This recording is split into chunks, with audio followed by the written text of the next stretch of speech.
तो स्वागत है आपका एक नए वीडियो में। ये हमारा इकोनॉमिक्स का क्लास नंबर 7 है और आज की क्लास में हम लोग इकोनॉमिक्स में इन्फ्लेशन टॉपिक यानी कि मुद्रास्फीति वाले टॉपिक को ही कंटिन्यू करेंगे। तो हम लोग पिछले क्लास में मुद्रास्फीति का कंट्रोल करने का जो तरीका था, जिसमें हम लोग मौद्रिक नीतिगत उपाय देखे जो कि आरबीआई के द्वारा किया जाता है। इसके अलावा राजकोषीय नीतिगत उपाय देखे जो कि भारतीय सरकार के द्वारा किया जाता है। और तीसरा है आपका प्रशासनिक उपाय, जिसको भी भारत सरकार के द्वारा ही किया जाता है। और इन तीनों के माध्यम से मुद्रास्फीति को कंट्रोल किया जाता है। आज हम लोग मुद्रास्फीति का जो मापन होता है यानी कि काउंटिंग ऑफ इन्फ्लेशन, इसके बारे में देखेंगे। यानी कि मुद्रास्फीति का जो मापन है वो किस प्रकार से किया जाता है। ठीक है, तो आपको एक सबसे पहला सप्लाई चेन क्या होता है, यानी कि जो आपका आपूर्ति श्रृंखला है, सप्लाई चेन, इसके बारे में पता होना चाहिए। स्टार्टिंग में हम पिछले क्लास में आपको बताए थे कि मान लीजिए कि ये आपका संसाधन है, ये आपका उत्पादक है, ये आपका थोक विक्रेता है यानी कि होलसेल या होलसेलर, ये है आपका खुदरा विक्रेता यानी कि रिटेलर, और ये है आपका उपभोक्ता यानी कि कंज्यूमर। यहाँ पे देखिएगा, ये है आपका संसाधन, ये है आपका उत्पादक, ये है थोक विक्रेता, ये है खुदरा विक्रेता और ये है उपभोक्ता। तो बताया गया कि संसाधन और उत्पादक के बीच में जो मुद्रास्फीति का मापन होता है उसको हम लोग बोलते हैं इनपुट पीपीआई, और उत्पादक और थोक विक्रेता के बीच में जो मुद्रास्फीति का मापन होता है उसको हम लोग बोलते हैं आउटपुट पीपीआई। ठीक है, उसके बाद थोक विक्रेता और खुदरा विक्रेता यानी कि होलसेलर और रिटेलर के बीच में जो मुद्रास्फीति का जो मापन होता है, इसी को ही हम लोग बोलते हैं WPI यानी कि होलसेल प्राइस इंडेक्स। इसके अलावा खुदरा विक्रेता और उपभोक्ता, इनके बीच में जो मुद्रास्फीति का मापन होता है इसको हम लोग बोलते हैं CPI यानी कि कंज्यूमर प्राइस इंडेक्स। तो ये जो लाइन है ये आपको पता चल गया होगा। सबसे पहले हम बताएं कि संसाधन है, इसके अलावा बोले संसाधन के बाद आएगा आपका उत्पादक जो उसका उत्पादन करेगा। उसके बाद उत्पादन कर लेगा तो फर्म से जाएगा वो सीधे थोक विक्रेता के पास यानी कि होलसेलर के पास, होलसेलर से जाएगा वो खुदरा विक्रेता यानी कि रिटेलर के पास, और अंततः लास्ट में जाएगा वो उपभोक्ता यानी कि कंज्यूमर के पास। तो ये 4 जगह पे मुद्रास्फीति का जो है वो मापन किया जा सकता है। यहाँ पे मापन करेंगे तो आपका इनपुट पीपीआई लगेगा। यहाँ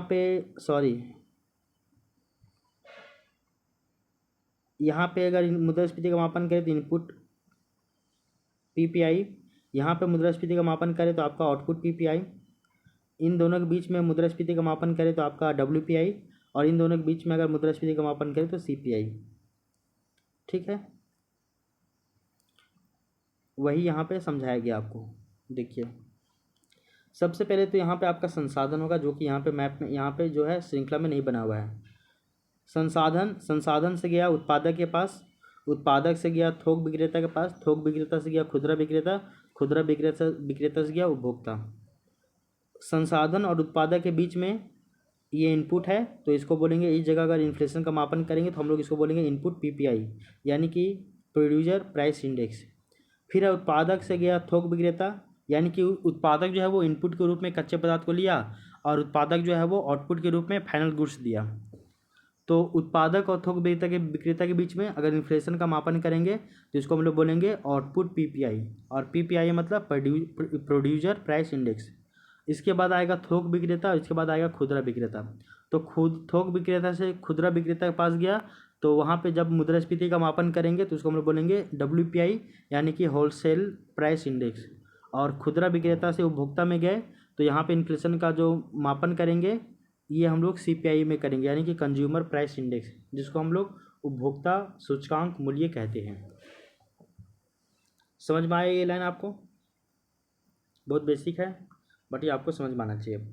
इसी को ही हम लोग जो है वो आपका वैल्यू चैन कहते हैं। क्या कहते हैं? वैल्यू चैन कहते हैं। वैल्यू चैन इसको क्यों कहते हैं, वैल्यू चैन इसको क्यों कहते हैं? क्योंकि हर जगह पे देखिएगा कि इसका जो प्राइस है वो आपका बढ़ रहा है यानी कि इंक्रीज हो रहा है। हर जगह इसका प्राइस जो है वो इंक्रीज हो रहा है, और ये सब जो है वो आपका डाउन स्ट्रीम रिक्वायरमेंट है। तो अच्छा, डाउन स्ट्रीम रिक्वायरमेंट क्या होता है वो आप अभी देखिएगा, आगे हम लोग इसका एक एग्जांपल देखेंगे। आप बस इतना मान लीजिए ना कि ये एक आपका फर्म है और ये आपका फूड प्रोसेसिंग यूनिट है, और ये आपका मार्केट है जहाँ पे कंज्यूमर लोग इसको उपभोग कर रहे हैं। तो फूड प्रोसेसिंग को फर्म से जो भी मिल रहा है, जिसको हम लोग बोलेंगे इनपुट रॉ मटेरियल, और ये दे रहा है क्या, output raw material, output raw material नहीं, आउटपुट गुड्स दे रहा है। यहाँ पे फूड का क्या किया जा रहा है, प्रोसेस किया जा रहा है। तो यहाँ पे इसको जो जो चीज़ें चाहिए उसको हम लोग बोलेंगे बैकवर्ड, यानी पीछे का लिंकेज सप्लाई चेन। क्या बोलेंगे, बैकवर्ड लिंकेज सप्लाई चेन। और इस रीजन में जो जो सामान इसको चाहिए उसको बोलेंगे फॉरवर्ड लिंकेज सप्लाई चेन। और फॉरवर्ड लिंकेज सप्लाई चेन को ही हम लोग जो है वो आपका डाउन स्ट्रीम रिक्वायरमेंट कहते हैं, और बैकवर्ड लिंकेज सप्लाई चेन को हम लोग अप स्ट्रीम रिक्वायरमेंट कहते हैं। यानी कि उत्पादन करने से पहले क्या क्या चाहिए, उत्पादन होने के बाद भी क्या क्या चाहिए। जैसे कि उत्पादन करने से पहले हम लोगों को बीज चाहिए, सिंचाई चाहिए, भूमि चाहिए, श्रम चाहिए, और इन सभी में गवर्नमेंट का सब्सिडी भी चाहिए। इसके अलावा डाउन स्ट्रीम रिक्वायरमेंट में आपको माल को एक जगह दूसरे का पहुंचाने के लिए आपको रोड चाहिए, इंफ्रास्ट्रक्चर बेहतर चाहिए, पुल पुलिया चाहिए, सब्जी को उसको स्टोर करने के लिए उसको भंडारगृह चाहिए, या फिर उसको रेफ्रिजरेटर में ये उसको स्टोर करना है तो रेफ्रिजरेटर चाहिए, स्टोरेज चाहिए, यातायात सुविधा चाहिए। तो ये सभी आपका डाउन स्ट्रीम ये रिक्वायरमेंट है। और ओवरऑल देखिएगा तो यहाँ से यहाँ तक फर्म से लेकर मार्केट तक ये पूरा क्या है, आपका सप्लाई चेन है, जिसमें आपका बैकवर्ड लिंकेज सप्लाई और फॉरवर्ड लिंकेज सप्लाई दोनों आएगा। आई होप ये लाइन भी आपको समझ में आ गया होगा। तो इसको हम लोग वैल्यू चेन कहते हैं। क्यों? क्योंकि यहाँ पे हर जगह पे देखिएगा प्राइस में क्या हो रहा है, इंक्रीजमेंट हो रहा है। इसके अलावा इसको हम लोग डाउन स्ट्रीम रिक्वायरमेंट भी कहते हैं, यानी कि फॉरवर्ड लिंकेज सप्लाई चेन। ये क्या है हम लोग आगे देखेंगे, इसके बारे में फिर से। तो समझ में आया, मुद्रास्फीति का मापन 4 जगह पे किया जाता है। एक हम लोग बोलते हैं इनपुट पीपीआई, एक है आपका आउटपुट पीपीआई, एक है आपका डब्ल्यूपीआई, एक है आपका सीपीआई। ठीक है, जो आपका पीपीआई है वो आपका 2 जगह पे काम करेगा, एक आपका है इनपुट, एक है आपका आउटपुट। अब देखिए मूल्य सूचकांक का निर्धारण कैसे होता है। तो मूल्य सूचकांक यानी कि प्राइस इंडेक्स का निर्धारण कैसे होता है। तो इसको निर्धारण करने के लिए हम लोग एक फॉर्मूला यूज़ करते हैं। वो फॉर्मूला है किसी वस्तु का चालू मूल्य, यानी कि कोई भी वस्तु है उसका करेंट प्राइस क्या है, इसके बाद बटे में कर देंगे उसी वस्तु का आधार वर्ष में मूल्य क्या था, यानी कि उसका बेस ईयर में उसका प्राइस क्या था, और उसको मल्टीप्लाई कर देंगे 100 से। ठीक है, इसको एग्जाम्पल से समझो। मान लो कि आज से अभी देखो, मान लो कि यहाँ पे एक पेन का दाम है 10 रुपया अभी वर्तमान में, और इस पेन का आधार वर्ष हम लोग मानते हैं अभी 2011-12 था, बट उसको चेंज कर दिया 2025-26 में। तो अभी हम लोग 2011-12 वाले लेते हैं। मान लो कि इस पेन का दाम 2011-12 में जो था वो आपका 8 रुपया था। तो करेंट प्राइस कितना हो गया, 10, और अभी करेंट प्राइस 10 हो गया, और आपका आधार वर्ष का ये प्राइस कितना था, तो 8 रुपया था, और इसको 100 से मल्टीप्लाई कर देंगे। देन ऐसे में आप देखोगे कि इसको जब काट दोगे, यहाँ पे 5 आएगा, यहाँ पे 4 आएगा, फिर इसको काटोगे यहाँ पे 20 आएगा, 20 को 100 से, यानी कि 100% इन्फ्लेशन यहाँ बढ़ गया है। 100% इन्फ्लेशन क्या हो रहा है, यहाँ पे बढ़ गया है। तो इस तरह से इसको निकालना है। सपोज एग्जाम्पल मानो 2011-12 में एक पेन का दाम था 5 रुपया, 2012-13 में एक पेन का दाम हो गया 10 रुपया, और वहीं 2013-14 में एक पेन का दाम हो गया 15 रुपया। अब हम लोग को ज्ञात करना है 2012-13 का ज्ञात करना है। तो हम लोग देखेंगे कि गुड्स का करेंट प्राइस कितना है। तो 2012-13 में पेन का दाम कितना है, 10 रुपया, 10 लिख दिए हैं। इसके अलावा देखेंगे कि गुड्स का बेस ईयर प्राइस, तो बेस ईयर कितना माने हैं, 2011-12, तो कितना था, 5 रुपया था, 5 लिख दिए हैं। फिर इसको 100 से मल्टीप्लाई कर दिए हैं। तो 5 से काटे 20 बार में, 20 को 100 से 10 से मल्टीप्लाई कर दिए, तो आपका 200% आया। तो ये जो आपका 200% आ रहा है, मतलब कितना, 200% महंगाई बढ़ गया है। ठीक है, समझ में आ गया होगा ये एग्जाम्पल। तो जब भी आपको मूल्य सूचकांक का निर्धारण करना है, तो ऐसे में आपको वस्तु का चालू मूल्य बटे में वस्तु का आधार वर्ष का मूल्य, और उसको मल्टीप्लाई कर देना है 100 से। ठीक है, और फिर आपका वो निकल जाएगा।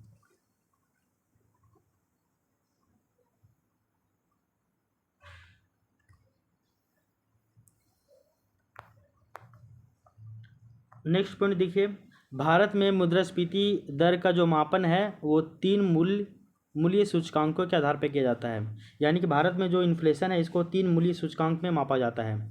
एक तो है आपका WPI यानी कि उपभोक्ता मूल्य सूचकांक, दूसरा है पहला है आपका CPI यानी कि उपभोक्ता मूल्य सूचकांक, दूसरा है WPI यानी कि थोक मूल्य सूचकांक, और तीसरा है आपका PPI यानी कि उत्पादकता मूल्य सूचकांक। और PPI अभी आपका जो है ये आपका दो तरह का है, एक तो है आपका इनपुट और एक है आपका आउटपुट।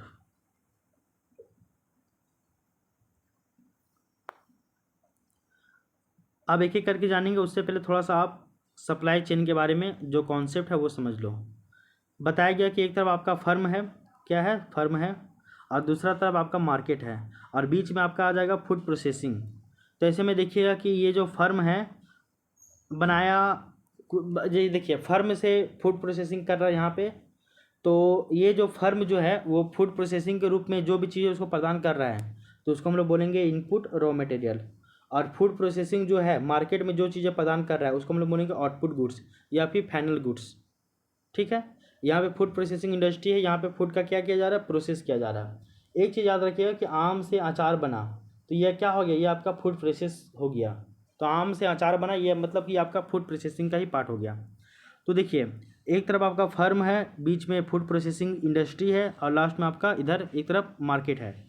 तो फर्म जो चीज़ें प्रदान कर रहा है फूड प्रोसेसिंग इंडस्ट्री को उसको हम लोग बोलेंगे इनपुट रॉ मटेरियल। ठीक है, और फूड प्रोसेसिंग इंडस्ट्री जो भी मार्केट को प्रदान कर रहा है उसको हम लोग बोलेंगे आउटपुट गुड्स या फिर फाइनल गुड्स। ठीक है, और जो आपका इनपुट रॉ मटेरियल है उसी को ही हम लोग बोलेंगे बैकवर्ड लिंकेज सप्लाई चेन। क्या बोलेंगे, बैकवर्ड लिंकेज सप्लाई चेन। और जो आपका फूड प्रोसेसिंग होने के बाद जो भी मार्केट में पहुंच रहा है तो मार्केट में पहुंचने के लिए उसको जो जो भी चीज़ रिक्वायरमेंट है उसको हम लोग बोलेंगे फॉरवर्ड लिंकेज सप्लाई चेन। मतलब कि बनने से पहले जो चीज़ें उसका आवश्यक है उसको बोलेंगे बैकवर्ड लिंकेज सप्लाई चेन। बनने के बाद मार्केट तक पहुंचने में जो उसको आवश्यकता है उसको बोलेंगे forward linkage supply chain. Clear. उसके बाद जो आपका बैकवर्ड लिंकेज सप्लाई चेन है इसी को ही हम लोग अप स्ट्रीम रिक्वायरमेंट कहते हैं। क्या कहते हैं, तो आपका अप स्ट्रीम रिक्वायरमेंट कहते हैं। और फॉरवर्ड लिंकेज सप्लाई चेन को हम लोग डाउन स्ट्रीम रिक्वायरमेंट कहते हैं। तो बैकवर्ड वाले को अप स्ट्रीम रिक्वायरमेंट कहेंगे जबकि फॉरवर्ड वाले को डाउन स्ट्रीम रिक्वायरमेंट कहेंगे। एग्जाम्पल समझो, देखो एग्जाम्पल समझो कि उत्पादन के लिए हम लोग को आवश्यकता होता है बीज का, सिंचाई का, भूमि का, श्रम का। तो ये सभी जो है चारों वो आपका अप स्ट्रीम रिक्वायरमेंट है, यानी कि बैकवर्ड लिंकेज सप्लाई चेन है, यानी कि इनपुट रॉ मटेरियल है।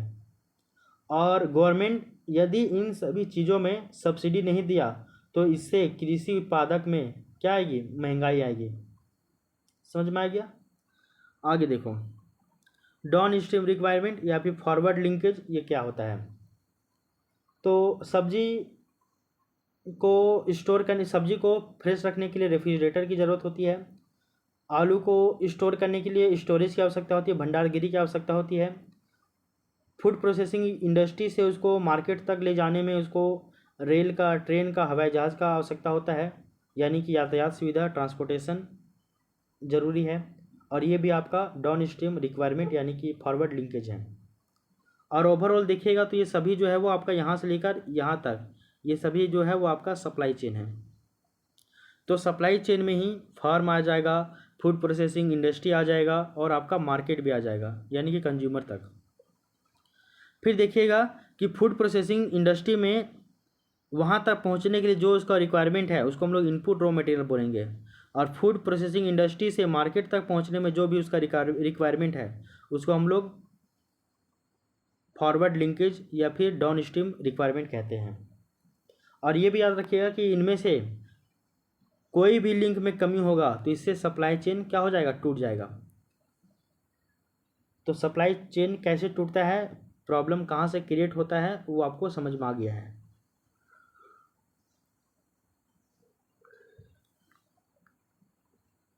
और ये जो है आपका फूड चेन या फूड चेन नहीं, मतलब इसको बोलते हैं सप्लाई चेन। ये आपको एग्रीकल्चर वाले टॉपिक में भी पढ़ना होगा, वहाँ पे भी आपको एग्रीकल्चर में भी इस सभी को बतलाना होगा। तो ये आपको समझ में आ गया है। ये सारे अभी तक यहाँ तक हम लोग जो है वो बेसिक समझे थे। अब हम लोग स्टार्ट करेंगे WPI क्या होता है क्या नहीं होता उसके बारे में जानेंगे। उसके बाद फिर हम लोग CPI इसके बारे में देखेंगे, मतलब एक एक करके सबके बारे में देखेंगे। सबसे पहले देखिए जो आपका WPI है, यहाँ मुद्रास्फीति का जो मापन है वो उत्पादक या फिर थोक विक्रेता के दृष्टिकोण से होता है। WPI बताए ना कि क्या बोले थे हम, तो बोले हम कि सबसे पहले संसाधन से उत्पादक, उत्पादक से थोक विक्रेता, थोक विक्रेता से खुदरा विक्रेता, खुदरा विक्रेता से उपभोक्ता। फिर बोले संसाधन और उत्पादक के बीच में अगर मापेंगे तो इसको हम लोग बोलेंगे इनपुट PPI। उत्पादक और थोक विक्रेता के बीच में मापेंगे तो इसको बोलेंगे आउटपुट PPI।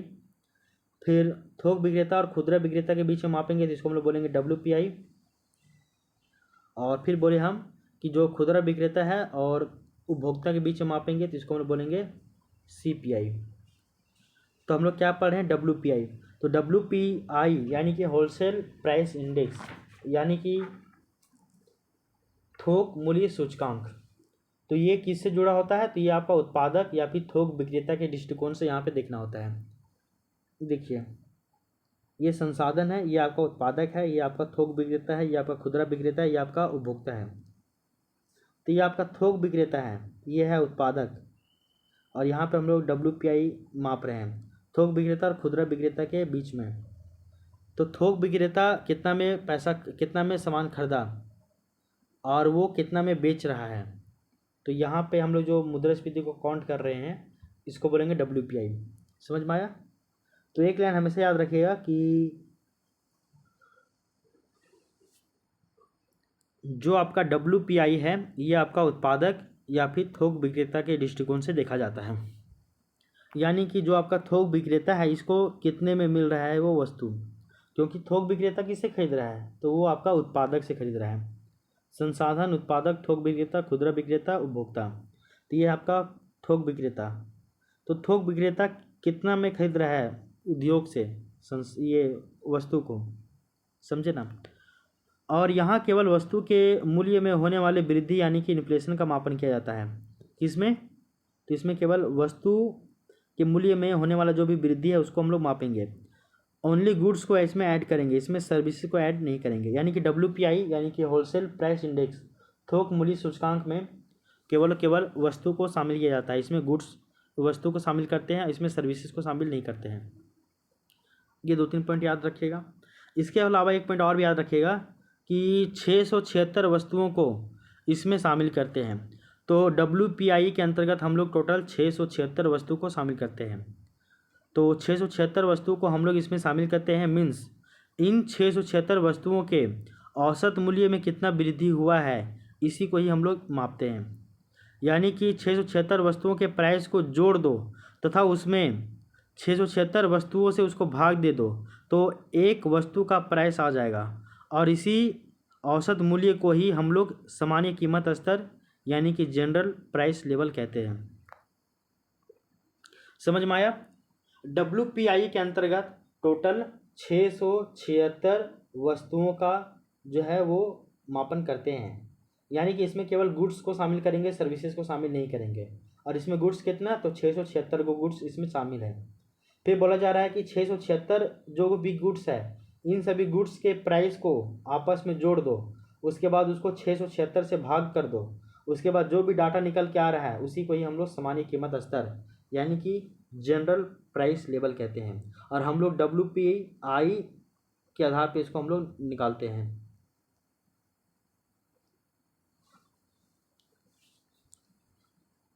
देखो ये जो है ना आपका 676 को गुड्स, इसी 676 गुड्स का मान लो कि प्राइस आ रहा है 15,920, तो इसको भागा दे देंगे 676 से, तो एक वस्तु का कीमत मान लो कि XYZ आया। तो ये जो XYZ आ रहा है इसी को ही हम लोग सामान्य कीमत स्तर कहते हैं, यानी कि जनरल प्राइस लेवल। सामान्य कीमत स्तर यानी कि जनरल प्राइस लेवल कहते हैं। ये लाइन आपको समझ में आ गया होगा। जी हाँ, बहुत बढ़िया। और आपको ये भी बताया गया है कि WPI में केवल हम लोग गुड्स को शामिल करते हैं, इसमें सर्विस को शामिल नहीं करते हैं। और गुड्स भी कितना, तो 676 को वस्तु बस। तो WPI में ओनली उत्पादक को ऐड करेंगे, उपभोक्ता को ऐड नहीं करेंगे। बट CPI में उत्पादक और उपभोक्ता दोनों को ऐड करेंगे, इसीलिए एक कमी है WPI का। इसमें केवल हम लोग उत्पादक को ऐड कर रहे हैं, थोक विक्रेता को ऐड कर रहे हैं, लेकिन CPI में उत्पादक और उपभोक्ता दोनों को ऐड करते हैं। और WPI में केवल वस्तु को शामिल करेंगे, वो भी 676 गो वस्तु, इसमें सर्विस को शामिल नहीं करेंगे। अब देखिए वो वस्तु कौन कौन है। तो बोला जा रहा है कि WPI यानी कि थोक मूल्य सूचकांक की संरचना क्या है। तो सीरियल नंबर देखते चलिए, 3 तरह का है। एक तो है आपका प्राथमिक वस्तु, और जिसमें देखिएगा कि प्राथमिक वस्तु कितना है, टोटल 117। और दूसरा है आपका विनिर्मित वस्तु। तो विनिर्मित वस्तु का कितना है, तो 564। और तीसरा है आपका ईंधन और ऊर्जा, और ईंधन और ऊर्जा कितना है, 16 गो वस्तु है। तो इस तरह से देखिएगा, प्राथमिक वस्तु 117, विनिर्मित वस्तु 564 और ईंधन और ऊर्जा ये है आपका 16 गो। इस तरह से टोटल देखिएगा कि 676 गो वस्तु आएगा WPI के अंतर्गत। अब इसका वेटेज भी देखिए, वेट कितना है। प्राथमिक वस्तु जो कि आपका 117 गो है, इसका वेट है 22.62%। दूसरा है विनिर्मित वस्तु जो कि बहुत ज़्यादा है, 564 गो वस्तु है, तो इसका जो वेट है वो है आपका 64.23। और तीसरा है आपका ईंधन और ऊर्जा जो कि 16 इसमें गुड्स शामिल है, इसका वेट है 13.15। इस तरह से देखिएगा तो टोटल 100 वेट और टोटल वस्तु 676, जिसमें 117, 564 और 16, इस तरह से इसको डिवाइड किया गया है।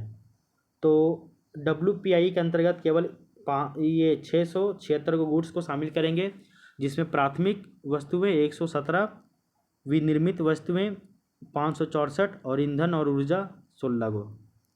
सबका वेट 22.62, 64.23 और 13.15। इसी तरह से इसको याद कर लीजिएगा। नेक्स्ट देखिए, अब इसके बारे में जो अभी बताया गया है ना, उसी को यहाँ पे लैंग्वेज के फॉर्म में लिखा हुआ है, आप उसको एक बार देख लीजिए क्या है क्या नहीं। सो बोला जा रहा है कि थोक मूल्य सूचकांक थोक बाजार में वस्तुओं की आपूर्ति में प्रयोग होने वाले मूल्य में आए परिवर्तन का मापन करता है। यानी कि जो आपका WPI है वो थोक बाजार में यानी कि होलसेल मार्केट में वस्तुओं की आपूर्ति में प्रयोग होने वाले जो मूल्य है, इसमें कितना परिवर्तन आया है उसमें, यानी कि आपको कितना में होलसेलर को उत्पादक से कितना में प्राइस मिल रहा है, वही इसमें शामिल करते हैं।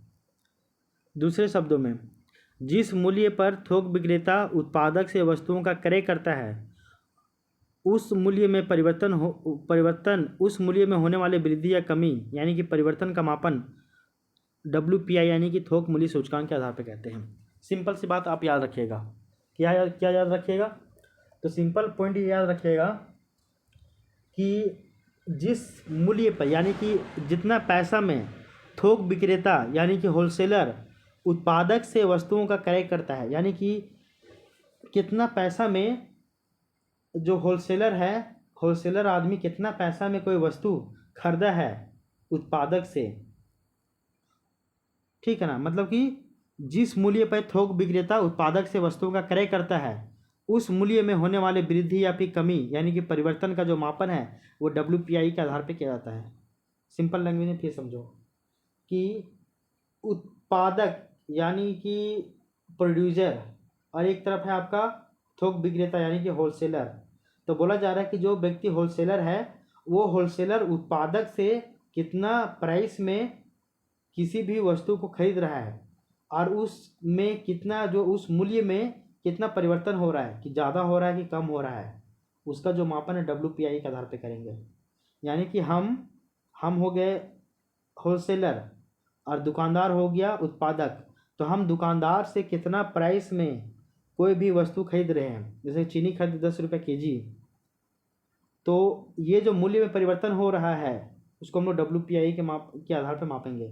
आज खरीदे तो 10 रुपये kg हमको दिया चीनी, कल खरीदे तो हमको दिया 12 रुपये kg चीनी, तो 10 से 12 हुआ उत्पादक और उपभोक्ता, ये उत्पादक और आपका होलसेलर।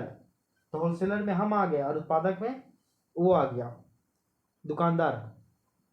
तो मूल्य में परिवर्तन हो रहा है, आज खरीदे 10 रुपये में, कल खरीदे 12 रुपये में, तो ये जो मूल्य में परिवर्तन हो रहा है इसी को मापेगा WPI। क्लियर?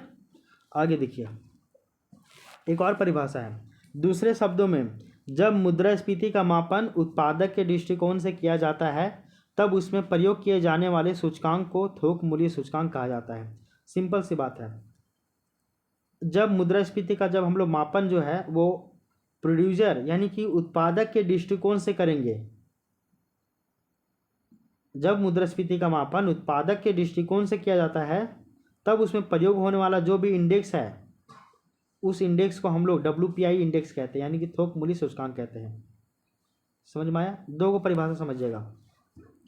एक परिभाषा समझिएगा कि जिस मूल्य पे थोक विक्रेता यानी कि होलसेलर उत्पादक से यानी कि प्रोड्यूसर से वस्तुओं का क्रय करता है यानी कि वस्तु को खरीदता है, उस मूल्य में होने वाला जो भी वृद्धि है या फिर जो भी कमी है यानी कि ओवरऑल परिवर्तन जो है, इसका मापन हम लोग WPI के आधार पर करेंगे। पहला एग्जाम्पल डेफिनेशन, और दूसरा डेफिनेशन है कि जब मुद्रास्फीति का मापन उत्पादक के दृष्टिकोण से किया जाता है तब उसमें प्रयोग होने वाला जो सूचकांक है उस सूचकांक को ही हम लोग WPI यानी कि थोक मूल्य सूचकांक कहते हैं। ये भी आगे समझ में। आगे देखो, जनरली थोक मूल्य सूचकांक यानी कि WPI में अप्रत्यक्ष करों को शामिल नहीं किया जाता है। जनरल देखिएगा, जनरली तो जो आपका WPI है इसमें आपका इनडायरेक्ट टैक्स को शामिल नहीं करते हैं। साथ ही साथ यद्यपि सेवाओं का थोक विक्रय करना या कर पाना संभव नहीं होता है, तो इस कारण WPI में सेवा को भी सर्विस को भी शामिल नहीं करते हैं। यानी कि दो चीज़ बताया कि WPI में आपका इनडायरेक्ट टैक्स शामिल नहीं होगा, पहला पॉइंट। दूसरा पॉइंट बताए कि सेवाओं का थोक में व्यापार नहीं हो सकता है, देन सर्विस को भी हम लोग WPI में शामिल नहीं करेंगे। क्लियर? आगे देखो, इस सूचकांक का जो प्रकाशन है वो प्रत्येक साल होता है और वो भी वाणिज्य एवं उद्योग मंत्रालय के आर्थिक सलाहकार कार्यालय के द्वारा। तो ये इस रिपोर्ट का हर साल होता है इसका जारी। WPI सूचकांक जो है वो हर साल जारी होता है। किसके द्वारा? तो आपका वाणिज्य और उद्योग मंत्रालय के अंतर्गत आर्थिक सलाहकार कार्यालय है, उसी के द्वारा ये हर साल ये रिपोर्ट जारी किया जाता है। और इस सूचकांक में सबसे अधिक जो है वो आपका विनिर्मित वस्तु यानी कि मैन्युफैक्चरिंग गुड्स को शामिल किया जाता है, क्योंकि बताया गया है आपका प्राथमिक वस्तु 117 गो है, मैन्युफैक्चरिंग वस्तु गुड्स यानी कि विनिर्मित वस्तु 564 गो है, और ऊर्जा और जो है आपका तेल ये आपका मात्र 16 गो गुड्स है। तो WPI में सबसे ज़्यादा विनिर्मित वस्तुओं का शामिल किया जाता है, अर्थात विनिर्मित वस्तुओं के मूल्य में होने वाले वृद्धि को भी हम लोग WPI में शामिल करके इसका मापन किया जाता है। और WPI की जो नई श्रृंखला है वो 2011-12 के 11-12 को ही आधार वर्ष मानती है। तो देखो क्या बोले हम, WPI में पहला चीज़ सर्विस को शामिल नहीं करेंगे। क्यों? इसके पीछे का रीजन बता दिया गया है। WPI में गुड्स को ही केवल शामिल करेंगे। WPI में इनडायरेक्ट टैक्स को शामिल नहीं करेंगे। WPI में केवल नहीं, मतलब कि इसमें विनिर्मित वस्तुओं का जो है वो बोलते हैं ना कि इनका विनिर्मित वस्तु को ज़्यादा शामिल किया जाता है, 564 को। देन ऐसे में हम लोग WPI को हम लोग बोलते हैं ना कि इसलिए हम लोग बोलते हैं कि विनिर्मित वस्तुओं के मूल्य में होने वाला जो परिवर्तन है वही आपका WPI दर्शाता है। इसके अलावा WPI के जो नया श्रृंखला है वो अपना आधार वर्ष कब का माना है? 2011-12 का, ठीक ना। अभी वर्तमान में कितना है? 2026 में किसको माना है? 2025-26 को माना है या फिर चेंज कर दिया है? आप उसको भी एक बार चेक कर लीजिएगा। तो ये लाइन समझ में आ गया।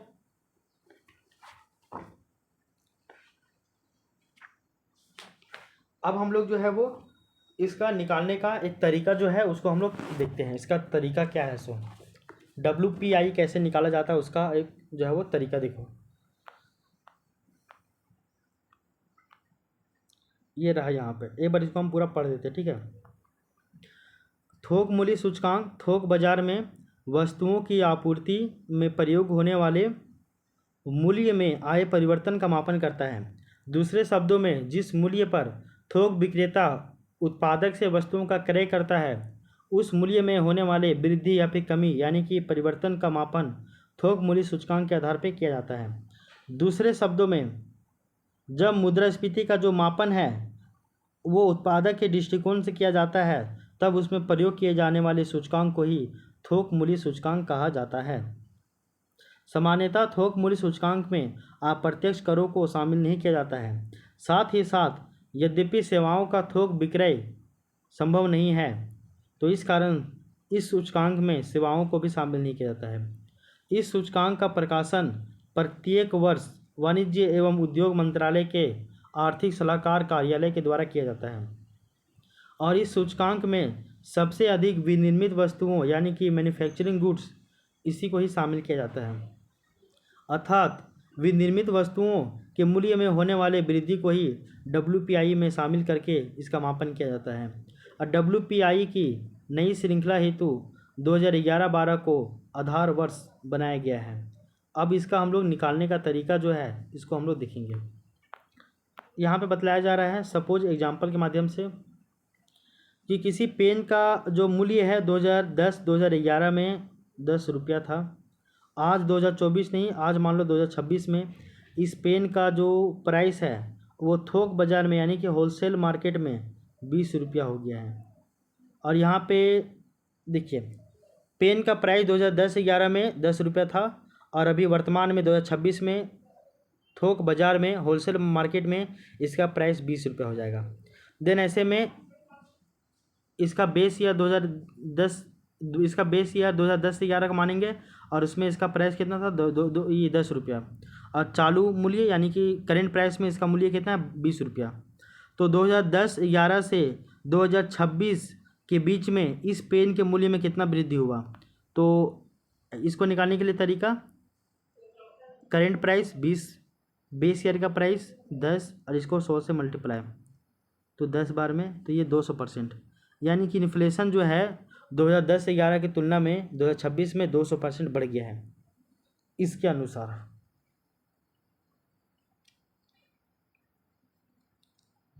मीन्स इस पेन की कीमत में हर साल यानी कि 2010 से लेकर 2026 तक लगभग 16 साल, तो 16 साल में जो इन्फ्लेशन है वो आपका 200% बढ़ा है।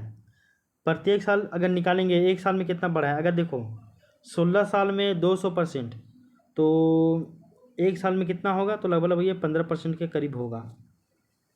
कैलकुलेट कर लीजिएगा ना। यहाँ पे हम 14 साल का लिए हैं, 2024 का डाटा लिए हैं, लेकिन अभी चल रहा है 2026। ठीक है,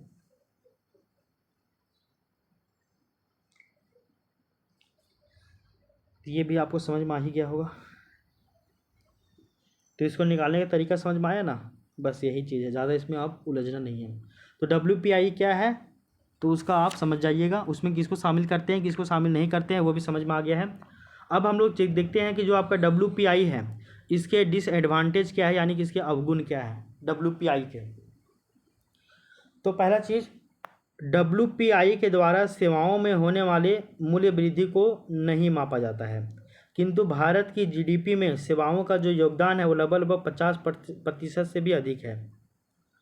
तो पहला चीज़ इसका प्रॉब्लम तो यही है भैया कि WPI के द्वारा सर्विस में होने वाला जो भी मूल्य वृद्धि है उसको मापा नहीं जाता है, लेकिन भारत का GDP में 50% से भी ज़्यादा योगदान केवल सर्विस सेक्टर का है। देन ये तो प्रॉब्लम क्रिएट करेगा। तो सेवाओं के मूल्य में होने वाले परिवर्तन से वस्तुओं के मूल्य में भी परिवर्तन होता है, अर्थात सेवा क्षेत्र में उत्पन्न होने वाली मुद्रास्फीति वस्तुओं के मूल्य में भी वृद्धि का एक महत्वपूर्ण भूमिका निभाती है। सिंपल सी बात समझो, WPI के माध्यम से सेवाओं में या फिर सेवाओं के मूल्य में होने वाला जो वृद्धि है उसको मापा नहीं जाता है, लेकिन भारत का GDP में सेवा क्षेत्र का जो योगदान है वो 50% से भी ज़्यादा है। एक तो उसको आप माप भी नहीं रहे हैं, और सर्विस सेक्टर में अगर मूल्य में वृद्धि हो रहा है तो इससे वस्तु के मूल्य में भी वृद्धि होता है, यानी कि ये अन्य वस्तुओं के मूल्य वृद्धि का एक कारण बनता है सर्विस सेक्टर, और आप उसको नहीं माप रहे हो। प्रॉब्लम है कि नहीं है? यानी कि सेवाओं के मूल्य में होने वाला जो परिवर्तन है इस परिवर्तन से वस्तुओं के मूल्य में भी परिवर्तन होता है, अर्थात सेवा क्षेत्र में उत्पन्न होने वाली मुद्रास्फीति वस्तुओं के मूल्य में भी वृद्धि करने में महत्वपूर्ण भूमिका निभाती है।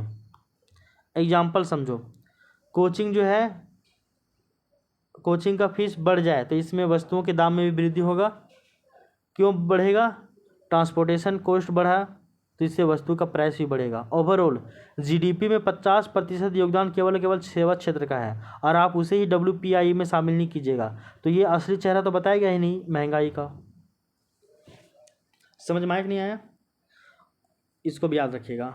और CPI जो है कंज्यूमर प्राइस इंडेक्स, तो CPI में प्रत्येक व्यक्ति आता है बट WPI में नहीं आएगा। देन CPI ही बेस्ट है, WPI उतना ज़्यादा बेस्ट नहीं है। तो WPI क्या है, WPI में कैसे मापन किया था वो पता चल गया है, और WPI का अवगुण क्या है, इसका दोष क्या है वो भी आपको पता चल गया है। एक दो गो और दोष देख लीजिए इसका क्या क्या है। सो इसका एक दो ठो और दोष देख लीजिए, गलती क्या है इसका। एक प्रॉब्लम यह है कि WPI जो है वो अर्थव्यवस्था में व्याप्त मुद्रास्फीति का वास्तविक पिक्चर प्रस्तुत नहीं करता है। तो जो आपका WPI जो है वो अर्थव्यवस्था में व्याप्त जो मुद्रास्फीति है उसका वो रियल इमेज नहीं देता है, क्योंकि भारतीय अर्थव्यवस्था में उत्पादित होने वाले सभी वस्तुओं को WPI में भी शामिल नहीं करते हैं। इसमें केवल 676 वस्तुओं को ही शामिल कर रहे हैं, सभी वस्तुओं को शामिल नहीं कर रहे हैं। देन ऐसे में जो हिडन जो इन्फ्लेशन है उसका असली चेहरा क्या है वो तो पता ही नहीं चलता है। तो WPI जो है वो अर्थव्यवस्था में व्याप्त मुद्रास्फीति का वास्तविक पिक्चर प्रस्तुत नहीं करता है, क्योंकि भारतीय अर्थव्यवस्था में उत्पादित होने वाले सभी वस्तुओं को WPI में शामिल नहीं किया जाता है। आगे नेक्स्ट पॉइंट, हमारे यहाँ जो है वो अनऑर्गेनाइज सेक्टर बहुत बड़ा है भारत का, तो इसीलिए हम लोग एक और स्टेप नहीं कर रहे हैं जिसे हम लोग PPI यानी कि प्रोड्यूसर प्राइस इंडेक्स कहते हैं। यदि अनऑर्गेनाइज सेक्टर को हम लोग ऑर्गेनाइज सेक्टर में कन्वर्ट कर दे तो हम लोग को WPI से फ़ायदा होगा। देन PPI तथा WPI सबसे माप सकते हैं हम लोग। फिर अनऑर्गेनाइज सेक्टर हम लोग में भारत में बहुत ज़्यादा है। एग्जाम्पल के समझिए, अनऑर्गेनाइज जो सेक्टर है वो एग्जाम्पल जो है समझिए ऐसा कि जो भी आपका अनऑर्गेनाइज सेक्टर है वो गवर्नमेंट को टैक्स देता नहीं है, इनकम टैक्स देता नहीं है, GST देता नहीं है, लेकिन अनऑर्गेनाइज सेक्टर भी उत्पादन तो कर ही रहे ना, बट इसको हम लोग शामिल नहीं करते हैं। एग्जाम्पल के लिए दूर दराज गाँवों में स्कूल हो गया, कोचिंग हो गया, होटल हो गया, ये सभी तो उत्पादन कर रहे हैं, लेकिन ये लोग बदले में गवर्नमेंट को कुछ दे रहे हैं क्या? नहीं दे रहे हैं। तो ये चीज़ बोला जा रहा है कि हमारे यहाँ अनऑर्गेनाइज सेक्टर बहुत बड़ा है भारत का, इसलिए हम लोग एक और स्टेप नहीं कर रहे हैं जिसे WPI यानी कि प्रोड्यूसर प्राइस इंडेक्स कहते हैं। यदि अनऑर्गेनाइज सेक्टर को हम लोग ऑर्गेनाइज सेक्टर में बदल देते हैं, अनऑर्गेनाइज से उसको हम लोग ऑर्गेनाइज्ड में बदल देते हैं, तो फिर हम लोगों को WPI से फ़ायदा होगा। देन PPI और WPI सबसे फिर हम लोग इसको माप सकते हैं। समझ में आया ये बात? तो WPI अर्थव्यवस्था में व्याप्त जो भी मुद्रास्फीति का वास्तविक जो चेहरा है, पिक्चर है, वो प्रस्तुत नहीं करता है, क्योंकि भारतीय अर्थव्यवस्था में उत्पादित होने वाले सभी गुड्स को, सभी वस्तुओं को WPI में शामिल नहीं करते हम लोग, मात्र 676 को वस्तुओं को ही शामिल करते हैं। बाकी बात तो और भी बहुत सारे वस्तुओं का उत्पादन हो रहा है ना। तीसरा point and last point, WPI में केवल उत्पादकों को शामिल करते हैं हम लोग, उत्पादक को ही। इसमें बेरोजगार, दिव्यांग, बच्चा, इन सभी को शामिल नहीं करते हैं। देनी प्रॉब्लम क्रिएट कर रहे हैं। तो WPI में केवल हम लोग उत्पादकों को ही शामिल करते हैं, इसमें बेरोजगारों को, दिव्यांगों को, बच्चों को शामिल नहीं करते हैं। दिन ये भी एक प्रॉब्लम है। तो इसी तरह आपको पढ़ते चले जाना है WPI क्या होता है, WPI में किसको शामिल करते हैं, किसको शामिल नहीं करते हैं, WPI के माध्यम से मुद्रास्फीति का मापन कैसे किया जाता है, और WPI की अगर विशेषताएं हैं तो उसको बतलाओ, अगर इसकी कुछ कमियां हैं, खामी, उसको भी बतलाओ। तो इस तरह से आपको लेके चलना है, और हर एक का 2-2, 4-4 पॉइंट आपको पता होना चाहिए। देखिए पूरा कॉपी जो है ये 50 पेज का नोट्स है, तो आपको एकदम 50 पेज याद नहीं रहेगा और आप याद रख भी नहीं पाओगे, क्योंकि आपका सिलेबस बहुत बड़ा है, आपको सब कुछ याद रखना है ना। देन ऐसे में आपको केवल कीवर्ड याद रखिए आप, और उस कीवर्ड के बारे में 2-2, 4-4, 5-5 लाइन केवल आप तैयार कर लीजिए ना, आपका काम बन जाएगा, आप वहाँ से काम कर ले जाओगे। समझे ना बात को मेरी? बस यही जो बोल रहे हैं हम, इसी को आप ध्यान में रखते हुए आगे बढ़िए, ठीक है। तो इस तरह से देखिएगा तो आपका जो WPI है वो पूरा आपका कंप्लीट हो गया, WPI। अब नेक्स्ट हम लोग WPI के बाद हम लोग चलेंगे CPI की ओर। क्या चलेंगे, CPI की ओर चलेंगे। ठीक है, आगे देखिए। इससे 1 मिनट रुकिएगा जरा सा आप।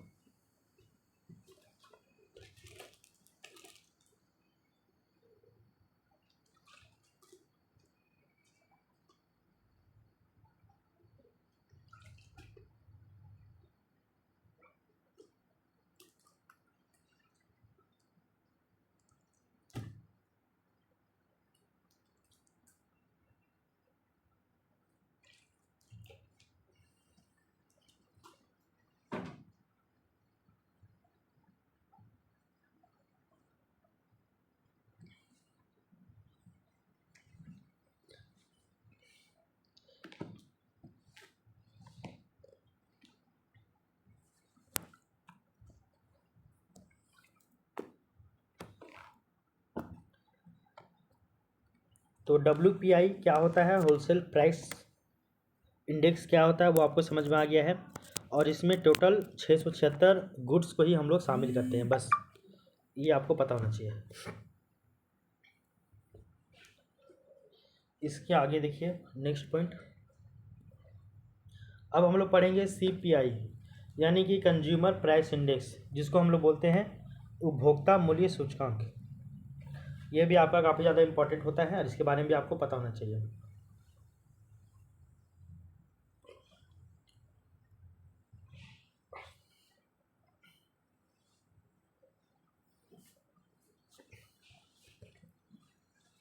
तो यहाँ पे बोला जा रहा है कि उपभोक्ता मूल्य सूचकांक के द्वारा मुद्रास्फीति का जो मापन है वो उपभोक्ताओं के माध्यम से किया जाता है। यानी कि CPI के द्वारा जो इन्फ्लेशन का जो मापन है, इसके मापन में हम लोग किसका प्रयोग करते हैं, तो उपभोक्ताओं का प्रयोग करते हैं। यानी कि उपभोक्ता के द्वारा ही हम लोग CPI के थ्रू मुद्रास्फीति का मापन करते हैं। आगे देखिए, 2011 से पहले 4 प्रकार के उपभोक्ता मूल्य सूचकांक का प्रयोग किया जाता था, जिसे उपभोक्ता मूल्य सूचकांक की पुरानी श्रृंखला कहा जाता था। तो 2011 से पहले हम लोग CPI जो श्रृंखला है, इसका हम लोग पुराना श्रृंखला यूज़ करते थे 2011 से पहले। बट 2011 बाद इसका जो है पुराना श्रृंखला को हम लोग चेंज कर दिए, जिसमें आपका 4 तरह का इंडेक्स को हम लोग यूज़ करते थे। CPI मतलब क्या बताएं हम, इसमें बोल रहे हैं हम कि उपभोक्ता मूल्य सूचकांक यानी कि CPI के द्वारा जो इन्फ्लेशन का जो मापन होता है, इसमें इसमें उपभोक्ता के माध्यम से ही इसका जो है मापन किया जाता है, यानी कि कंज्यूमर का ही यूज करते हैं। और 2011 से पहले 4 प्रकार के उपभोक्ता मूल्य सूचकांक का प्रयोग किया जाता था, जिसे उपभोक्ता मूल्य सूचकांक की पुरानी श्रृंखला कहते हैं हम लोग। वो कौन कौन है, तो पहला है आपका CPI ब्रैकेट में AL, जो कि आपका कृषि श्रमिकों के लिए प्रयोग होता था। तो ये CPI यानी कि कंज्यूमर प्राइस इंडेक्स A और L है, यानी कि एग्रीकल्चर लेबर है, जो कि आपका कृषि श्रमिकों के लिए प्रयोग होता था। ठीक है। दूसरा CPI रूरल यानी कि कंज्यूमर प्राइस इंडेक्स रूरल, यानी कि ये आपका ग्रामीणों के लिए प्रयोग होता था। नोट CPI AL यानी कि एग्रीकल्चर लेबर यानी कि कृषि और श्रम, तथा CPI रूरल यानी कि ग्रामीण, दोनों के द्वारा ग्रामीण अर्थव्यवस्थाओं के उपभोक्ताओं पर मुद्रास्फीति के प्रभाव को मापा जाता था। यानी कि इन दोनों के माध्यम से CPI AL और CPI रूरल, इन दोनों के माध्यम से हम लोग ग्रामीण अर्थव्यवस्था में जो भी उपभोक्ता है, उन उपभोक्ताओं पे मुद्रास्फीति का प्रभाव क्या पड़ रहा है उसको हम लोग मापते थे इसके माध्यम से। इसके बाद तीसरा आता है आपका CPI IW यानी कि कंज्यूमर प्राइस इंडेक्स IW यानी कि इंडस्ट्रियल वर्कर। तो ये आपका इंडस्ट्रियल वर्कर यानी कि जो भी ब्लू कॉलर जॉब है, यानी कि उद्योगों में शारीरिक श्रम करने वाले जितने भी श्रमिक हैं, इनके लिए प्रयोग किया जाता था CPI ब्रैकेट में IW यानी कि इंडस्ट्रियल वर्कर। इसके अलावा चौथा है आप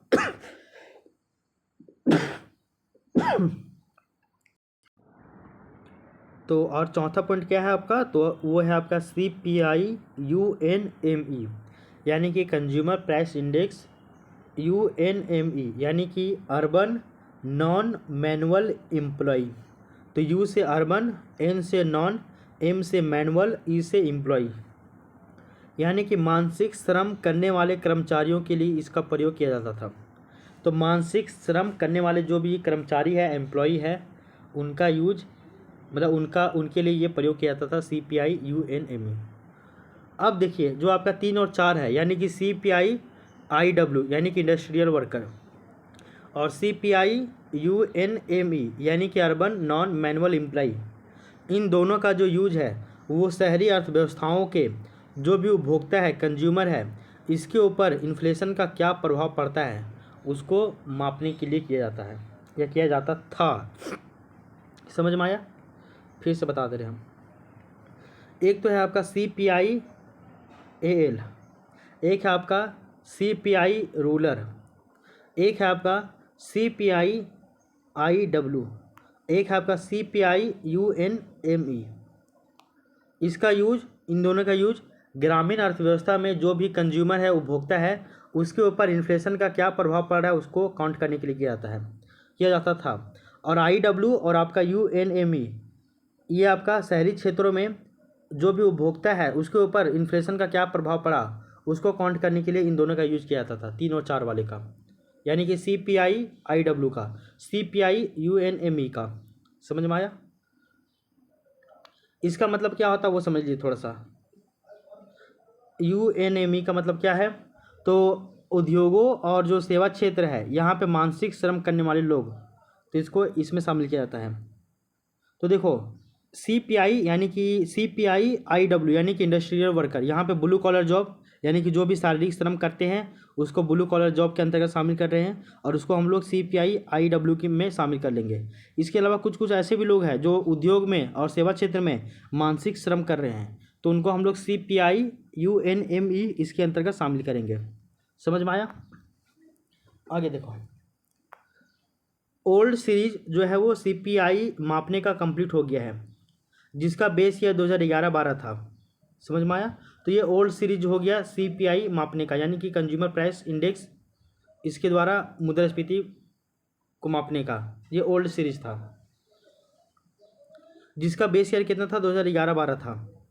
और 1 और 2 मिलकर CPI-P बन गया है, तो 3 और 4 मिलकर अब CPI-U बन गया है अब वर्तमान में।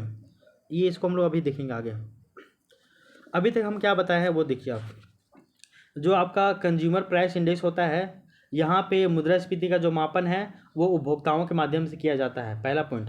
फिर हम बताए कि 2011 से पहले 4 प्रकार का CPI का प्रयोग किया जाता था, यानी कि उपभोक्ता मूल्य सूचकांक का प्रयोग किया जाता था, जिसको हम लोग उपभोक्ता मूल्य सूचकांक की पुरानी श्रृंखला कहते हैं। जिसमें पहला है आपका CPI-AL जो कि कृषि श्रमिकों के लिए यूज होता था, और दूसरा है आपका CPI रूलर जो कि ग्रामीणों के लिए यूज होता था। फिर अब तीसरा बोले CPI-IW जो कि इंडस्ट्रियल वर्कर के लिए यूज होता है, जिसमें आपका ब्लू कॉलर जॉब यानी कि शारीरिक श्रम वाले श्रमिकों को शामिल करते हैं। और चौथा है CPI-UNME यानी कि जो भी उद्योग है, जो भी सेवा क्षेत्र है, यहाँ पे मानसिक श्रम करने वाले कर्मचारी को इसमें शामिल करेंगे। चारों हो गया। फिर इसमें बताया जो आपका पहला और दूसरा है, यानी कि CPI-AL और CPI रूलर, इन दोनों का प्रयोग ग्रामीण अर्थव्यवस्थाओं के उपभोक्ताओं पर मुद्रास्फीति का क्या प्रभाव पड़ता है इसको मापने के लिए किया जाता था।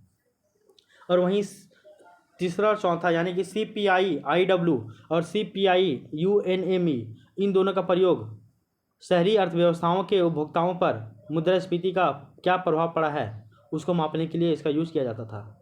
और इसी को ही हम लोग बोलते हैं ओल्ड सीरीज, यानी कि CPI का ओल्ड सीरीज। समझे बात को? अब जो है वो CPI का नया सीरीज आया है, जिसका आधार वर्ष 2012 रखा गया है, और ओल्ड सीरीज का आधार वर्ष 2011-12 था, बट नई जो श्रृंखला आई है इसका आधार वर्ष 2012 ये रखा गया है। समझ में आया ये लाइन? तो नई श्रृंखला में 3 प्रकार के CPI का प्रयोग किया जाता है। ओल्ड श्रृंखला में 4 प्रकार का CPI यूज होता था, बट नई श्रृंखला में 3 प्रकार के CPI यानी कि कंज्यूमर प्राइस इंडेक्स का यूज किया जाता है। इसमें पहला क्या है?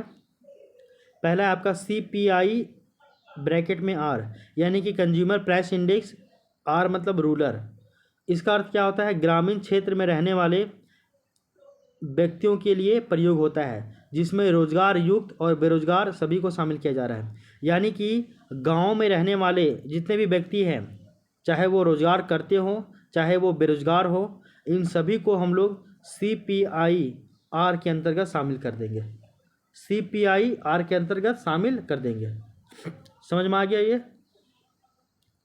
इसके बाद दूसरा है आपका CPI-U, यानी कि कंज्यूमर प्राइस इंडेक्स, यू यानी कि अर्बन, यानी कि शहरी क्षेत्र की मुद्रास्फीति को मापन करने के लिए इसमें इसका यूज किया जाता है। यानी कि शहरों में या शहरी क्षेत्र में रहने वाले सभी लोगों को इसमें शामिल कर देंगे, चाहे वो लड़का हो, लड़की हो, बच्चा हो, बूढ़ा हो, जवान हो, दिव्यांग हो, बेरोजगार हो, रोजगार युक्त हो, सभी को हम लोग CPI-U में शामिल करेंगे। क्लियर। इसके अलावा देखिए तीसरा वो है आपका CPI ब्रैकेट में R+U बटे में N। तो CPI ब्रैकेट में R+U बटे में N, यानी कि रूरल प्लस अर्बन बटे में नेशनल। तो इसमें क्या है, तो भारतीय अर्थव्यवस्था में मुद्रास्फीति को मापन किया जाता है नेशनल लेवल पे, यही इसी का यूज करेंगे। तीनों के बारे में हम फिर जो है उसके बारे में बताएंगे कि करके, उससे पहले आप इसको समझ लीजिए।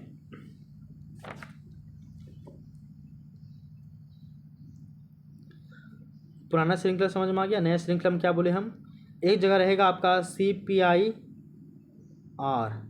एक जगह रहेगा आपका U, एक जगह रहेगा R+U बटे में N।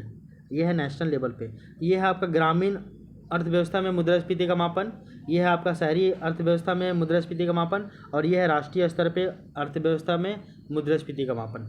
समझ में आ गया।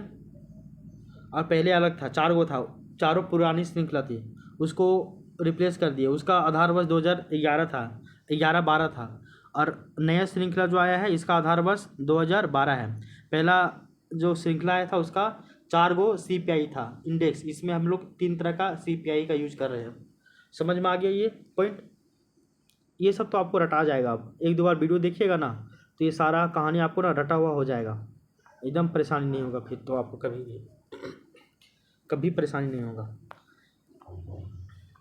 अब देखिए बोला जा रहा है कि जो आपका CPI है यानी कि कंज्यूमर प्राइस इंडेक्स है, इसकी पुरानी श्रृंखला के अंतर्गत केवल CPI-IW का प्रयोग भारत सरकार के द्वारा किया जा रहा है, जिसका आधार वर्ष 2016 निर्धारित किया गया है। अच्छा ये देखिए, हम लोग ना पुरानी श्रृंखला में आपका 4 गो था, CPI-AL, इसके अलावा CPI रूरल, इसके अलावा CPI-IW, इसके अलावा CPI-UNME, ये था, जिसमें से चारों को हम लोग रिप्लेस कर दिए हैं। लेकिन चारों में से एक जो आपका CPI-IW है यानी कि इंडस्ट्रियल वर्कर है, यानी कि शारीरिक श्रम करने वाले श्रमिकों के लिए जो प्रयोग किया जा रहा था, उसको हम लोग अभी भी यूज कर रहा है भारत सरकार। यानी कि CPI की पुरानी श्रृंखला के अंतर्गत केवल CPI ब्रैकेट में IW यानी कि इंडस्ट्रियल वर्कर यानी कि शारीरिक श्रम करने वाले मजदूर, इसका प्रयोग भारत सरकार के द्वारा अभी भी किया जा रहा है। और इसका जो आधार वर्ष अब कितना रख दिया गया है, तो वह है आपका 2016। लेकिन जब पुरानी श्रृंखला आई थी, चारों का आधार वर्ष 2011-12 था। लेकिन CPI-IW जो अभी वर्तमान में भी यूज हो रहा है, इसका आधार वर्ष 2016 है। आगे देखो, जो आपका CPI-IW है, इसको नहीं छोड़ने के पीछे का रीज़न क्या होगा, आखिर इसको क्या नहीं छोड़ा है गवर्नमेंट। तो बोला जा रहा है कि जो आपका पे कमीशन है यानी कि आपका जो वेतन आयोग है, तो वेतन आयोग के द्वारा CPI-IW का प्रयोग किया जाता है। मीन्स लेबर वेज हाई होगा, हमारा सैलरी भी हाई होगा, तो CPI-IW के द्वारा ही ये डिसाइड हो रहा है। तो हम लोग जो है देखो, ऐसा सिंपल ही हम बोलेंगे, वो समझो। CPI-IW ये अभी भी गवर्नमेंट यूज कर रही है, बाकी पुरानी श्रृंखला को तो रिप्लेस कर दी, लेकिन गवर्नमेंट इसको नहीं छोड़ी है और इसका आधार वर्ष 2016 कर दी है। और इसको नहीं छोड़ने के पीछे का रीज़न एक ही है, क्योंकि जो आपका पे कमीशन है, जो आपका वेतन आयोग है, ये अभी भी इसी के आधार पर वेतन देता है, देर हम लोग इसको नहीं छोड़ पाते हैं। आगे देखो, रिटेल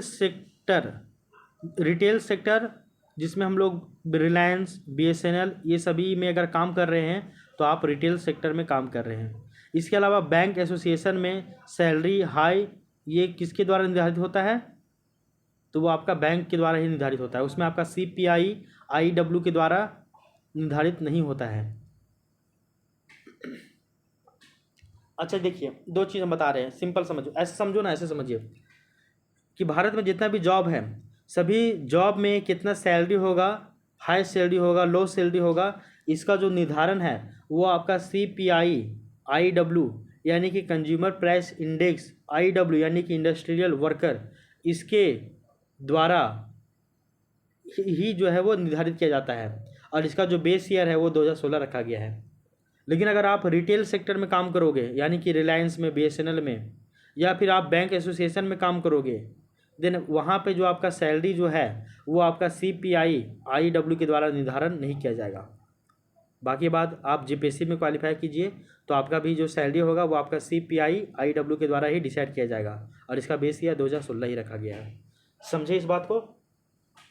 और रिटेल सेक्टर और बैंक एसोसिएशन में अगर आप काम कर रहे हो तो वहाँ पे आपका CPI-IW के द्वारा आपका सैलरी डिसाइड नहीं होगा।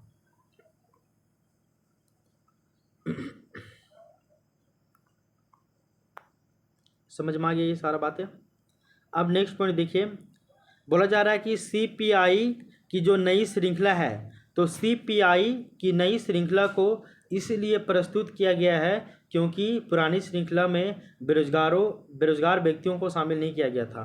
तो जो देखो CPI की जो पुरानी श्रृंखला है, इसमें आपका बेरोजगार व्यक्तियों को शामिल नहीं किया गया था, लेकिन नई श्रृंखला में आप देखिएगा, चाहे आप CPI रूरल देखिए या फिर CPI अर्बन देखिए, इसमें आपका बच्चा, बूढ़ा, बेरोजगार, रोजगार सभी आ जाएगा। ठीक है ना। तो वही चीज़ बोला जा रहा है कि CPI की नई श्रृंखला को इसलिए प्रस्तुत किया गया क्योंकि पुरानी श्रृंखला में बेरोजगारों व्यक्तियों को शामिल नहीं किया जाता था, जैसे कि 16 वर्ष से कम जो भी बच्चे हैं, दिव्यांग है, घरेलू कामकाजी महिलाएं हैं, या फिर वृद्ध व्यक्ति है, महिला है, इन सभी को शामिल नहीं किया जाता था। दिन वो एक्चुअल जो है मुद्रास्फीति का वहाँ पे रियल पिक्चर नहीं दिखलाता था। किंतु मुद्रास्फीति का जो प्रभाव है वो उपरोक्त सभी वर्गों पर पड़ता है, यानी कि बच्चे, बूढ़े, दिव्यांग, घरेलू कामकाजी महिलाएं, वृद्ध, सभी के ऊपर पड़ता है, सभी के ऊपर समान रूप से पड़ता है। इसलिए इन्हें नई श्रृंखला में शामिल किया गया है। तो नई श्रृंखला में इसको शामिल किया गया है, उसके बारे में भी आपको पता चल गया है। लेकिन पुरानी श्रृंखला में इसको शामिल किया गया था क्या, तो बोलिएगा आप, नहीं किया गया था। समझ में आ गया। तो ये है आपका CPI के बारे में सारा कहानी। तो CPI में ग्रामीण अर्थव्यवस्था में मुद्रास्फीति का प्रभाव हम लोग कैसे मापते हैं, CPI-R के माध्यम से, और शहरी क्षेत्रों में CPI-U के माध्यम से, और राष्ट्रीय स्तर पे CPI ब्रैकेट में R+U/N इसके माध्यम से मापते हैं। अब आपको समझ में आ गया होगा।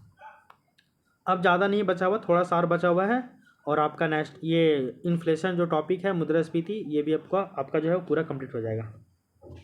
अब चलिए नेक्स्ट पॉइंट की ओर चलिए। तो नेक्स्ट पॉइंट में बोला जा रहा है कि जो आपका CPI-R+U यहाँ पे बट्टे में हो जाएगा N, बट्टे में N हो जाएगा, यानी कि आपका राष्ट्रीय स्तर पे जो मुद्रास्फीति का मापन हो रहा है CPI के माध्यम से, उसको यहाँ पे देख रहे हैं ना। तो इसमें हम लोग देख रहे हैं, सबसे पहले हम लोग देखेंगे इसमें क्या क्या। तो इसमें हम लोग देखेंगे इसका जो जनरल इंडेक्स है राष्ट्रीय स्तर पे वो क्या है, और इसका जो आधार वर्ष है वो आपका 2012 माना गया है नया वाला का, और पुराना वाला का 2011-12, और CPI-IW का 2016, ये भी बताया गया है।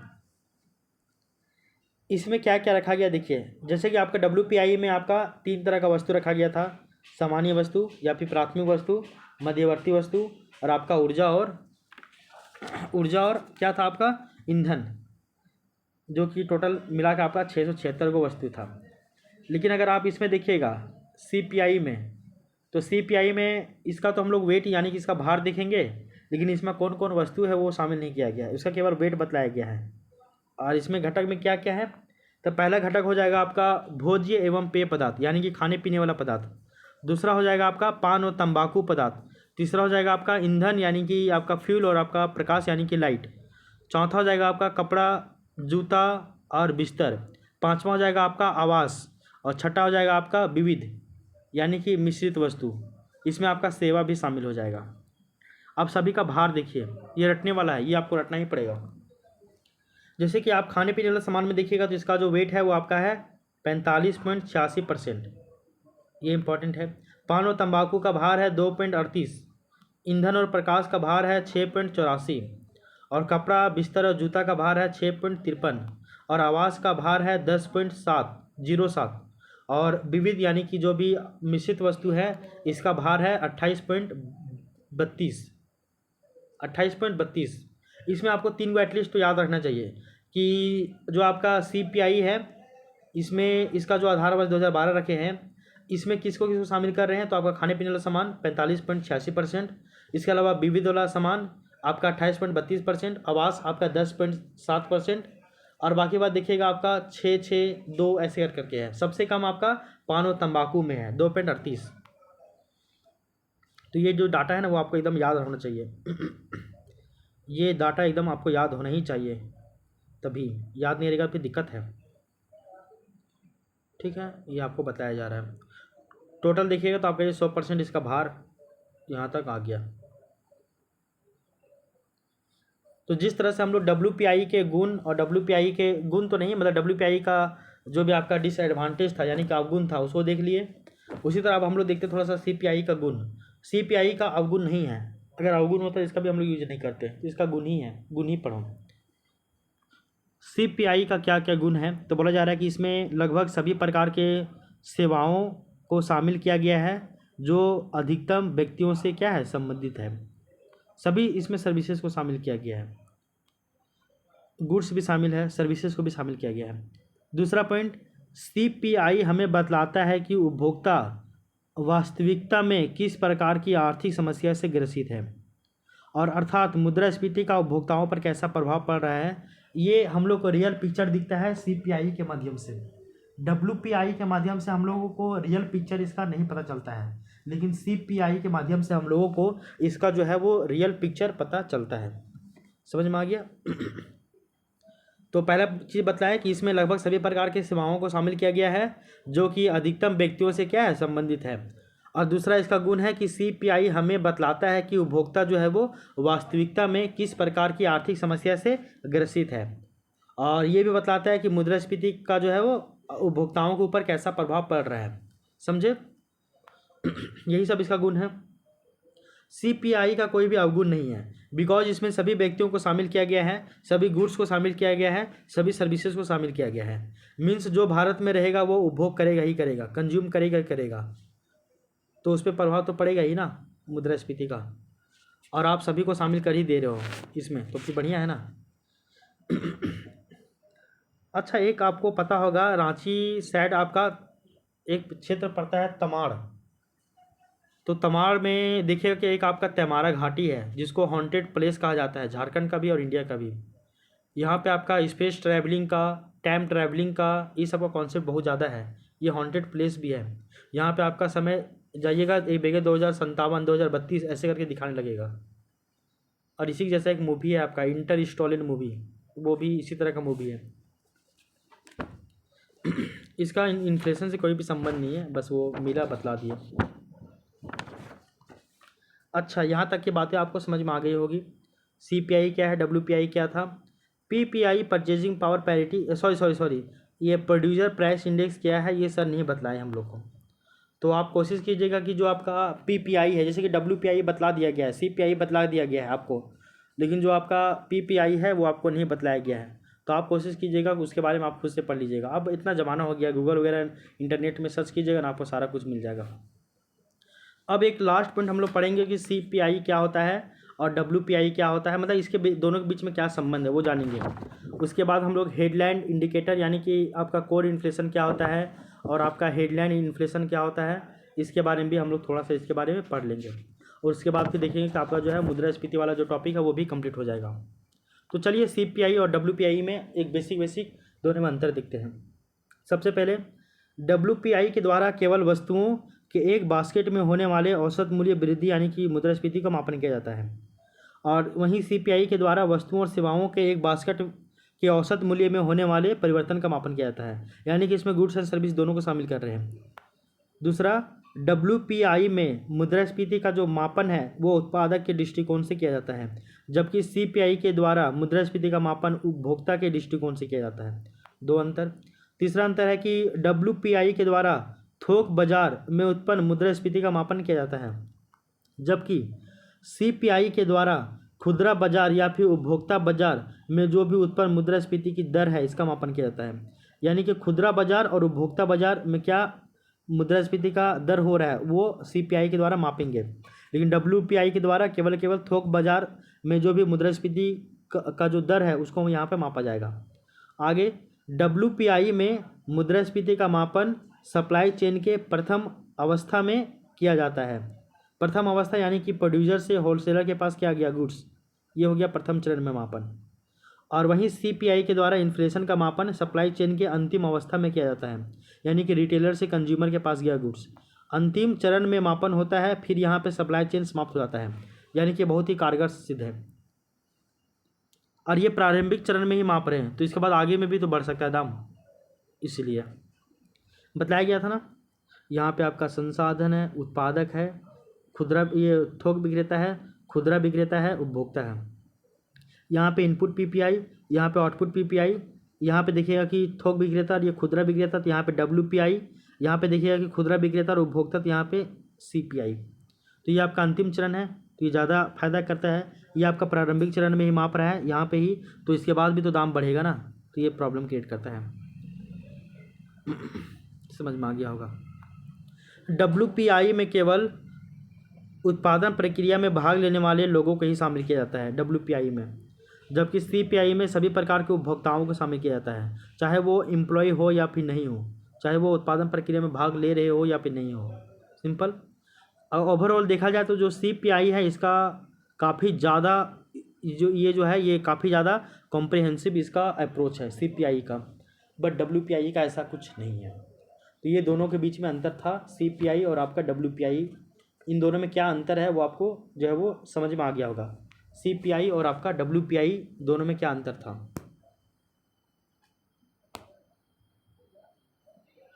तो CPI और WPI इसमें क्या अंतर है वो आपको समझ में आ गया है।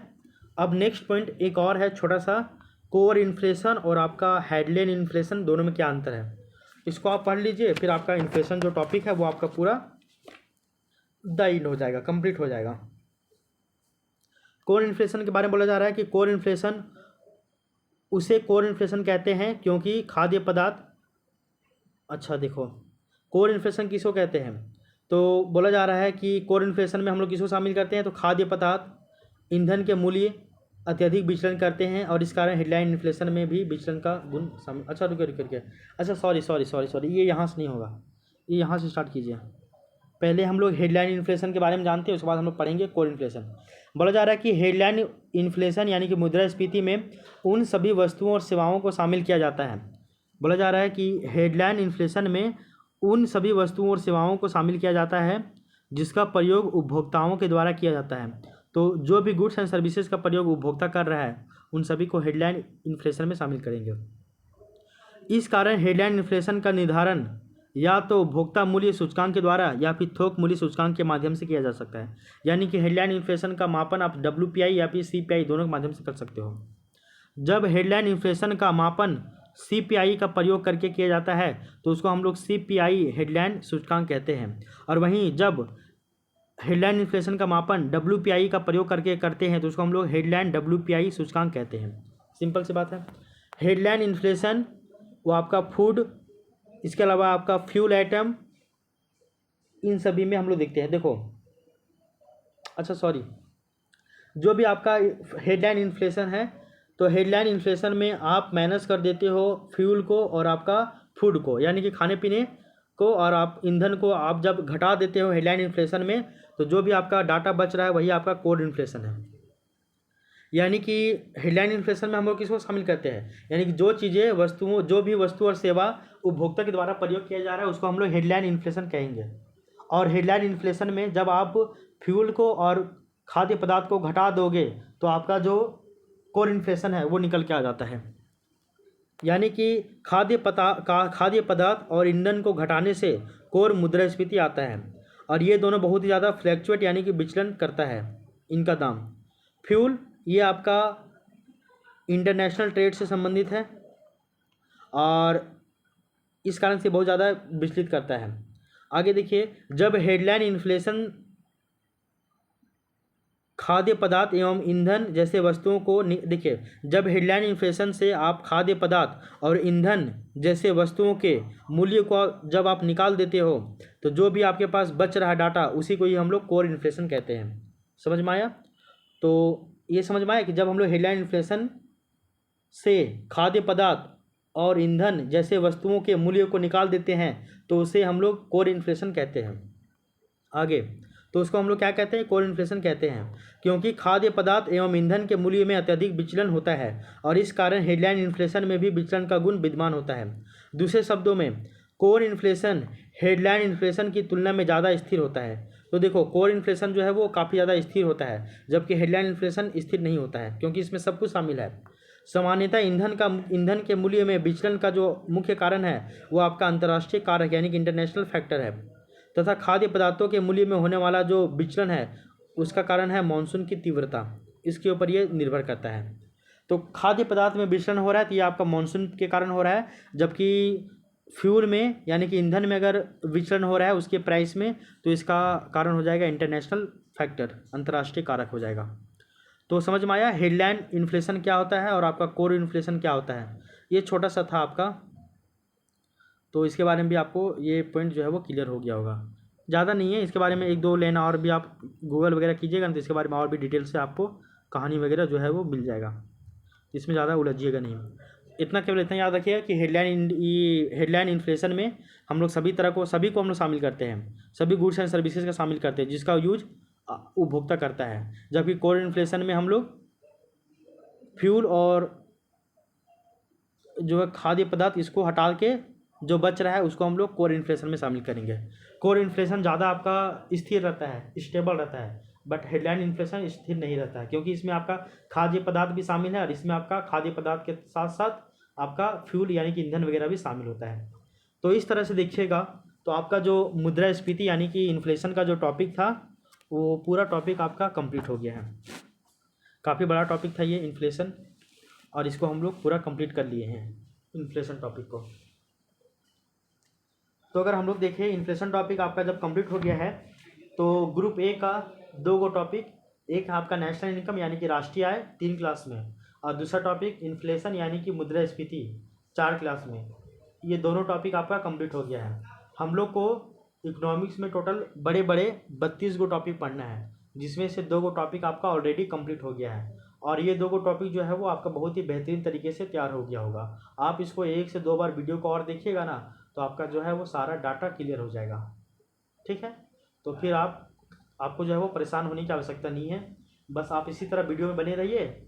और इकोनॉमिक्स का जो सेशन है लगभग 80 से 90 को वीडियो में हम लोग पूरा इकोनॉमिक्स को पूरा कंप्लीट कर देंगे पूरा इकोनॉमिक्स को। ठीक है ना? तो इसके साथ ही हम लोग इस वीडियो को यहीं तक रहने देते हैं। अब हम लोग मिलते हैं नेक्स्ट वीडियो में, और नेक्स्ट वीडियो में हम लोग एक नया टॉपिक स्टार्ट करेंगे। ठीक है, तो तब तक के लिए thank you, take care, bye bye, आपका दिन शुभ हो।